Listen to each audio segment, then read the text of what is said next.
Senator Jon Ossoff, Democrat of Georgia, warned on Wednesday that a successful Senate run by Representative Marjorie Taylor Greene would be a disaster for the nation.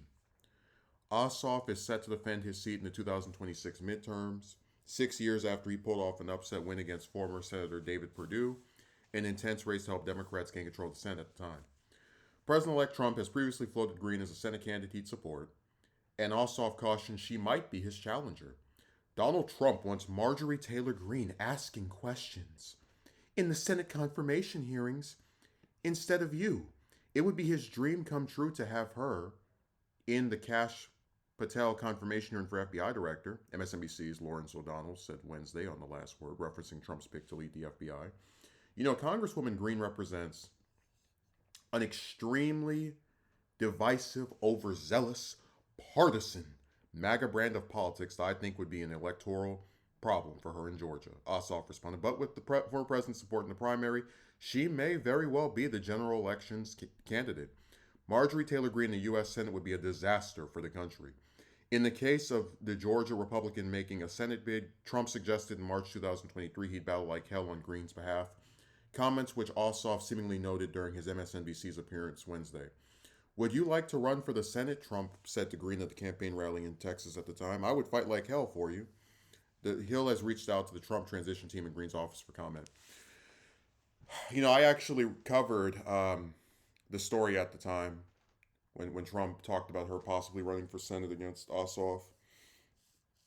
And I do agree with Ossoff in the sense that I think, you know, he would be the better of the two, obviously. And then also that chamber would be worse off with her there because she's not going to actually try to do anything about any issue whatsoever. She'll just, you know, they do. They go and they give their little speeches and they go on TV and, you know, make some appearance where they bootlick whatever the Republican position is on the topic. And just the general, you know, every 6 years of just sitting on seats and voting for stuff in a very generic way and then running again and acting like you've really changed something. It's just a pattern that I'm not interested in. And while a lot of Democrats do it too, Greene would again be part of that. Like Democrats at least try to pretend they're bipartisan and, you know, reach across the aisle, right? Even if it's for stuff that's not good.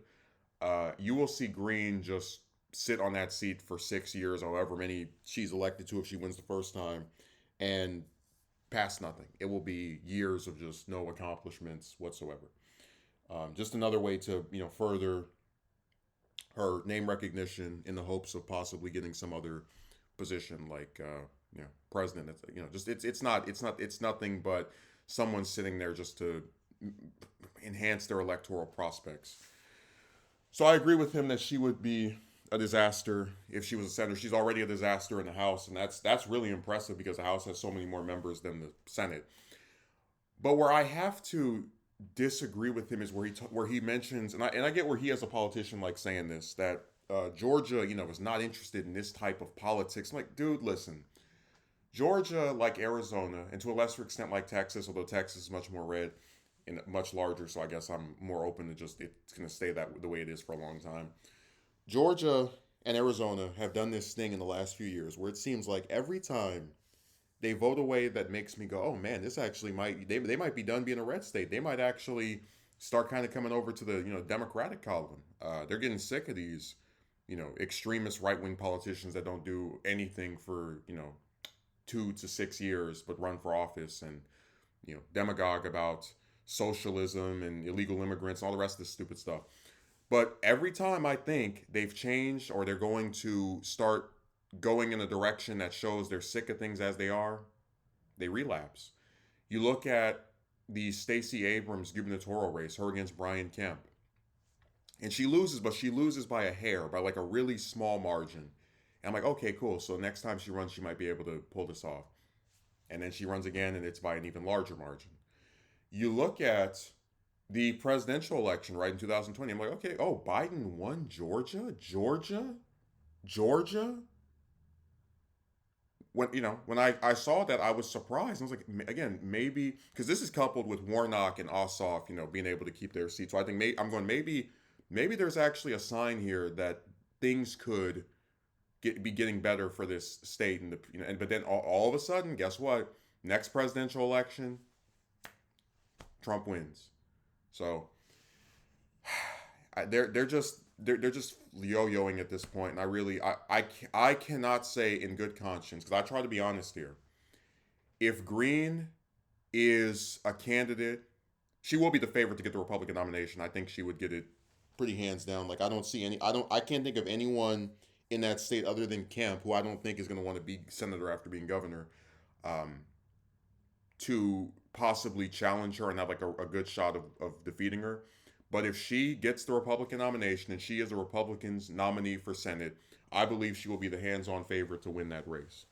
I take no joy in saying that. I don't like to believe that a person who, as Ossoff says, would be a disaster in the U.S. Senate, because she has an R by her name in a southern state, she probably would beat him. And it wouldn't matter how many lies that she told. It wouldn't matter that, again, Congresswoman for how many terms, and you still can't think of a single legislative accomplishment of her. None of that would matter. It would just,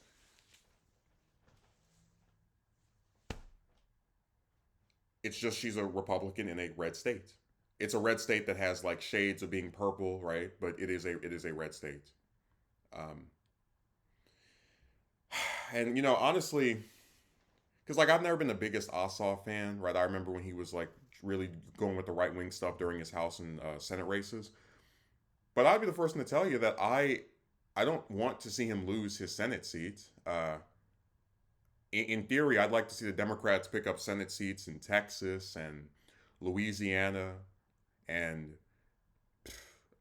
probably, yeah, North Carolina, South Carolina. These are all states that are red, but not like Alabama or Utah, or some other place that's just extreme, like where it's like 60% Republicans, 30% Democrats. A place where if about 10% swayed differently, it could flip over, and it has been blue in the past. But I just don't think Ossoff is the Democrat to do it. I don't think he if Georgia starts trending more and more red, which we will find out in due time with the governor, the next governor race over there, and some of these congressional races. I just don't think he has a chance. I hope to be wrong, but so it's funny. I got made fun of for my presidential election prediction being wrong, but the Senate ones were right. Lake lost her bid, and uh, Cruz won re-election. So I've been pretty decent when it comes to these congressional races, and I do think that he is correct. Greene would be terrible. She wouldn't be one of the worst senators ever, but she just be like another do nothing who just sits there and use the office to enrich herself. But if she runs against him in the good old peach state of Georgia, I think she would defeat him, and that is unfortunate.